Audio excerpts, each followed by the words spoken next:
ఏం చేయాలన్నా ఆ వ్యక్తి బట్టి కూడా ఆధారపడి ఉంటుంది. చిరంజీవి గారు ఈ సినిమా చేయడం వలన దీనికి ఆ రేంజ్లో ఉంది. కొన్ని సినిమాలు చూస్తాం, అరే ఈ హీరో కాకుండా అది చేస్తుంటే బాగున్నాయి. ఈ చిరంజీవి గారు కాకుండా ఇంకెవరు చేసినా ఈ సినిమాకి అంత క్రేజ్ వచ్చేది కాదేమో.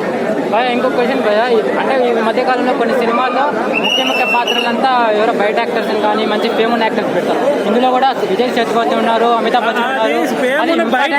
బయట కాదు, బిజినెస్ పరంగా మన సినిమాని చిరంజీవి గారి కంటే గొప్పగా నటించాలి మన తెలుగులో ఎవరు లేరు, ఓపెన్ గా చెప్పిన. కానీ చిరంజీవి గారి సినిమాలు ఓన్లీ ఏపీ వరకే ఉండిపోయాయి. మిగతా హీరోలు ఇప్పుడు వచ్చిన అందరూ ఒక 2 ఫైట్లు 2 పాటలు చేసి వాళ్ళ సినిమాలు మొత్తం వరుణ్ మొత్తం ఎందుకు వెళ్తుంది అంటే అన్ని లాంగ్వేజ్ లో ఉన్న స్టార్ ని తీసుకొచ్చి స్టార్ కాస్ట్ అందరినీ కలుపుకొని ఆటోమేటిక్. సో ఈ సినిమాకి అలా చేయాలి. అసలు ఈ పని ఎప్పుడో చెయ్యాలి చిరంజీవి గారు.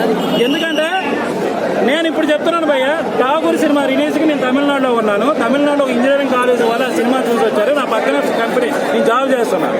అదేంటది ఆయన అంత బాగా డ్యాన్స్ చేస్తున్నారు, ఆయన ఏజ్ ఏంటని నాకు అడిగారు. అంటే ఇంతవరకు మీరు ఎప్పుడు ఆ సినిమాలు చూడలేదు ఆయన అంటే, మేము తమిళ సినిమాలు చూస్తామా, ఆయన నేను ఎప్పుడు చూడలేదు, ఈ రోజు నుంచి మాకు ఫ్యాన్, మేము చిరంజీవి గారి ఫ్యాన్, ఎప్పుడు 3 టైమ్స్ చూసాం 4 టైమ్స్ చూసామని ఒక్కొక్కరు చెప్పారు. అంటే నాకు అప్పుడు అనిపించింది, అరే రజనీకాంత్ గారు మన కమల్ హాసన్ గారు వీళ్ళందరూ ఏం చేశారంటే అన్ని లాంగ్వేజ్ని టచ్ చేశారు. చిరంజీవి గారు అనే గొప్ప నటుడు అన్ని లాంగ్వేజ్ కాకుండా ఓన్లీ తెలుగు వరకే పరిమితం ఉండిపోయి ఇండియాలో నెంబర్ 1 స్టార్ గా అన్ని రకాలుగా టాలెంట్ ఉన్న చిరంజీవి గారు ఒక తెలుగుగా ఎందుకు పరిమితం ఉండిపోయారు అంటే అన్ని లాంగ్వేజ్లుగా ఆ సినిమాలు వెళ్ళలేకపోయి అప్పుడు అంత చేయలేకపోయారు. సో ఇప్పుడు ఆయన స్టామినా అనేది ఖైదీ నెంబర్ 150 తర్వాత మనకి ఏంటనేది అర్థమైపోయింది అందరికి. ఇప్పుడు ఈ సినిమా అనేది ఒక ఫ్రీడమ్ ఫైటర్కి సంబంధించింది కాబట్టి అందరూ మన స్టార్సే ఉంటే, ఇప్పుడు ఏదైనా మన స్టార్స్ ఉంటే మనకు అంతకే బాగుంటుంది. కానీ బయట స్టార్స్ కూడా ఉంటే ఇలాంటి గొప్ప సినిమాలు అనేది అందరికీ చేరువవడానికి ఆస్కారం ఉంది. సో అందరి స్టార్ని పెట్టాలి. ఈ ఒక్క సినిమానే కాదు, ఏ సినిమా చేసినా అన్ని లాంగ్వేజ్లు ఉన్న స్టార్స్ కూడా వస్తే అప్పుడు బిజినెస్ పరంగా బాగుంటుంది, మన యొక్క స్టార్ వాల్యూస్ తెలుస్తాయి. తెలుగు సినిమాలు ఇప్పుడు మనకి ఒకటి ఉంది, అరే తమిళ సినిమాలు చాలా బాగుంటారా తెలుగు సినిమాలు కంటే మనమే అంటుంటాం. అక్కడ 500 సినిమాలు తీస్తే ఒక 10 సినిమాలు మన తెలుగులో డబ్బు అవుతాయి. ఎప్పుడు అవుతాయి? అవి హిట్ అని తెలిసిన తర్వాత డబ్బు చేస్తారు. అంటే ఇంతకుముందు కానీ మనకంటే గొప్ప అని కాదు, ఇక్కడ కూడా ఏంటంటే మన సినిమాలు చాలా గొప్ప సినిమాలు ఉన్నాయి కానీ మార్కెట్ వాల్యూస్ అనేది అప్పుడు తెలియలేదు. ఈ మార్కెట్ ని ఎలా చేయాలి అనేది మాత్రం రాజమౌళి గారు తీసుకొచ్చారు.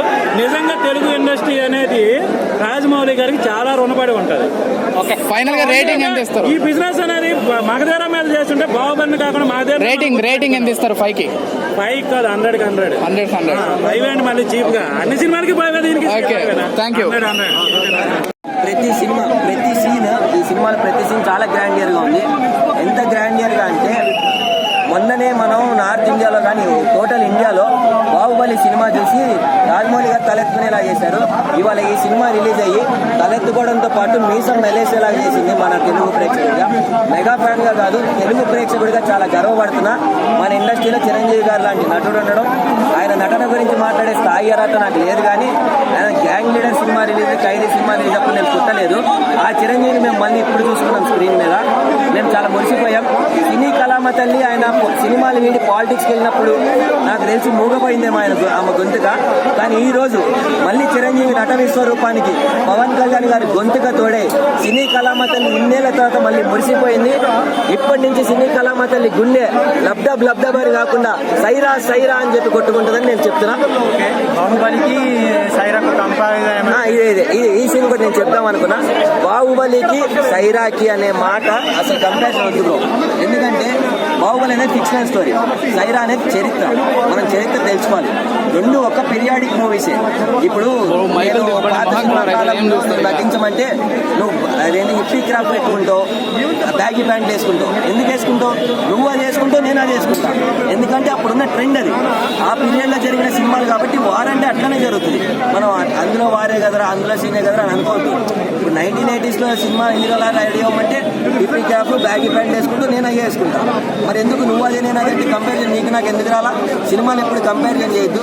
అది ఒక పీరియడ్ లో వచ్చిన మూవీస్ కాబట్టి వార్ సీక్వెన్సెస్ ఎక్కడైనా కొంచెం సిమిలారిటీస్ కనుక ఉంటే అది మనం ఎక్స్క్యూజ్ చేసేయాలి. ఎందుకంటే ఒక పీరియడ్ మూవీస్ లో వార్స్ జరుగుతాయి కాబట్టి.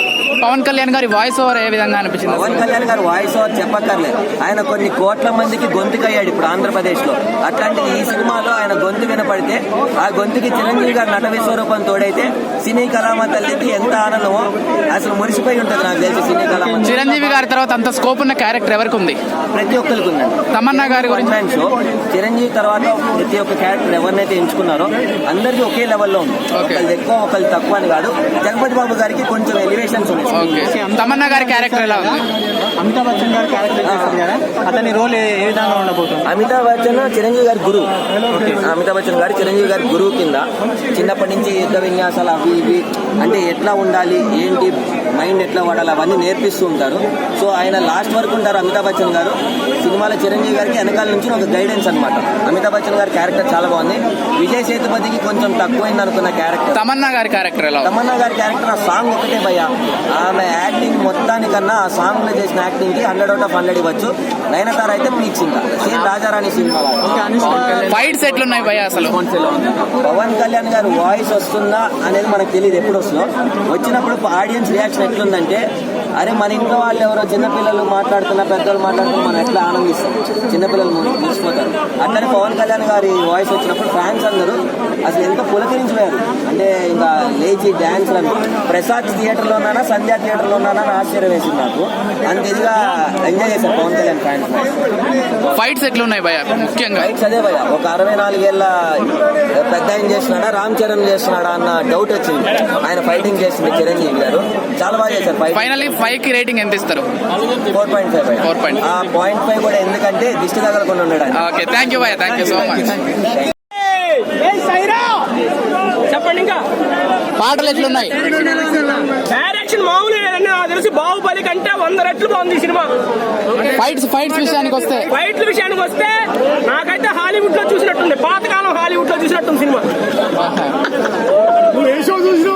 ఫస్ట్ షో అప్పుడు చేయడం ఉన్నా, రివ్యూ కోసం ఉన్నా ఇక్కడ అందరు రివ్యూ అనుకున్నా, ఇంటికి కూడా ఇంకా ఈ సినిమాలో నేనున్నా. ఎవరు చెప్పొద్దు ప్లీజ్. నన్ను ఫేమస్ చెప్పు. Get out from my mother land. అదొకటి ఇంకో ఇంకా మా కోసం ఒక డాన్స్ స్టెప్ వేస్తారా? ఏ పాట లేదు మీకు ఇష్టం వచ్చిన పాట వేయండి. మా కోసం డాన్స్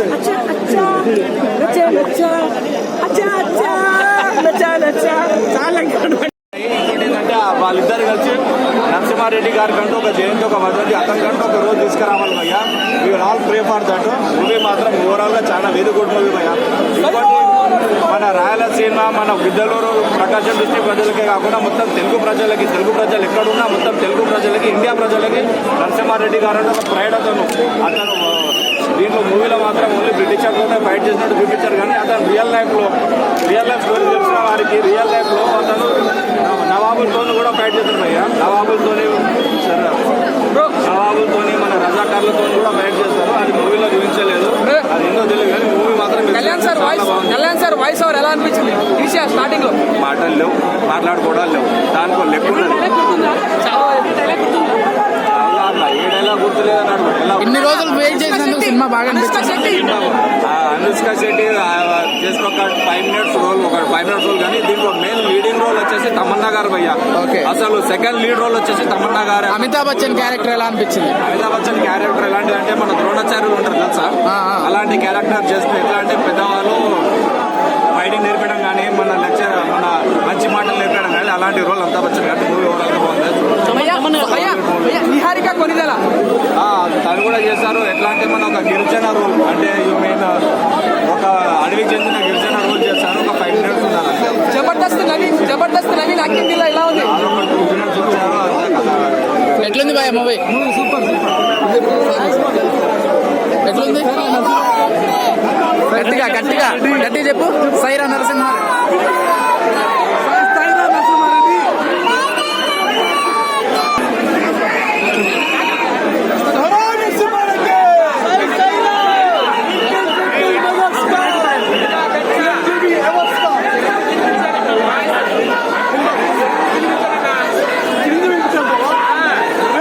రిపోర్టర్ ఈ రోజు చరిత్రలో ఉండకపోవచ్చు, ఇంకొక డైలాగ్ చెప్పన్నా. స్వతంత్ర సమర వేరి ప్రధానమంది బ్రిటిష్ సామ్రాజ్యాన్ని కొల్లగొట్టిన ప్రప్రథమ స్వాతంత్ర సమరయోధుడు ఉయ్యాలవాడ నరసింహారెడ్డి. జై హింద్. క్లైమాక్స్ ఎట్లుంది భయ్య అసలు?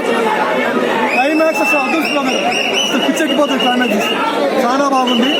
విజువల్స్ అసలు ఎక్సెప్షనల్ కాదు. ఏమంటారంటే వస్తుంది మూవీ చూసినప్పుడల్లా అలా చేశారు చిరంజీవి గారు. 60 ఏళ్ళులా లేదు, ఏదో 30 ఏళ్ళులానే ఉంది. ఆయన మేనరిజం, డైనమిజం, ఆయన ఫైట్ సీన్స్ ఇప్పటికీ ఎప్పటికీ తగ్గలేదు. విశ్వరూపం చూపించారు మెగాస్టార్. ఉగ్ర సినిమాలో ఉగ్ర నరసింహ రూపం చూపించారు మెగాస్టార్ గారు. చరిత్రలో నేర్చిపోయే మూవీ సైరా నరసింహారెడ్డి. దీన్ని ఎవరు దాటలేరు. మెగాస్టార్ ఆయన రికార్డ్స్ ఆయన కొలగొడతారు. జై హింద్, జై సై హింద్.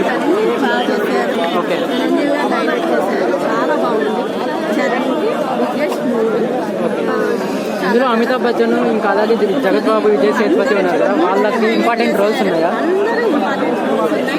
అందరూ చూడదగ్గ పిల్లలతో వెళ్ళవలసింది. సో పిల్లలకి పిల్లలు చాలా తెలుసుకోవాల్సిన సో ఫ్యామిలీ మొత్తం చూడాల్సిన మూవీ అంటారా?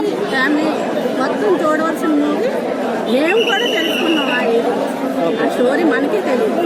సో అట్లానే పిల్లలు కూడా స్టోరీ చెప్తాం ముందుగా. ఓకే, దీంట్లో ఫైట్స్ ఎలా ఉన్నాయి మేడం? చిరంజీవి గారు ఈ ఏజ్ లో కూడా బాగా చేస్తారా? ఆయన ఫైట్స్ ఇంకా చెప్పట్లేదు. పాటలు, మ్యూజిక్ ఎలా ఉంది అసలు? బాగుంది.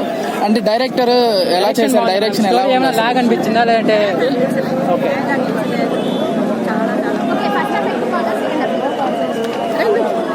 ఏది తీయక్కలేదు. ఇది ఒక స్టోరీని పట్టుకుని సెకండ్ హాఫ్ ఫస్ట్ హాఫ్ అనుకోలేదు. ఓకే, క్లైమాక్స్ చూసి మీరు ఎలా ఫీల్ అయ్యారు మేడం? కథ ఇది చూసుకుని విస్తారంగా చూస్తే అంతా బాగుందమ్మా. వాళ్ళు సమకూర్చారు, అంతా న్యాయం చేశారు. అందరూ చూడాలి. అంటే రివ్యూలో అందరూ క్లైమాక్స్ సీన్ బాగుంది అంటున్నారు కదా, దాన్ని ఆ సీన్ చూసిన తర్వాత మీరు ఎలా ఫీల్ అయ్యారు? అంటే ఎమోషనల్ గా ఫీల్ అయ్యారా లేదంటే? Okay okay. నరసింహారెడ్డి గారి కథ ఇప్పుడే కదా తీయడం, ఎలా అనిపించింది ఆయన క్యారెక్టర్ అసలు? చాలా బాగుంది, చాలా చాలా బాగుంది. ఇంకా ఇంకా ఇలాంటి మూవీస్ చిరంజీవి చేస్తే మనకి ముందు ఎట్లా ఉన్నారు ఆ రేంజ్ రే వెళ్తారంటారు. అంటే ఈ సినిమా ఇంతకు ముందు 150 మూవీస్ చేశాడు కదా, ఈ సినిమాకి డిఫరెన్స్ ఏంటి మేడం? అందులో చిరంజీవి గారి యాక్టింగ్ లో కానీ, ఆయన పోరాట సన్నివేశాలు కానీ, అంటే ఆడియన్స్ కి ఏదైనా కొత్త పాయింట్ చూపించాడు అతను? ఇది బిగ్గెస్ట్ మూవీ.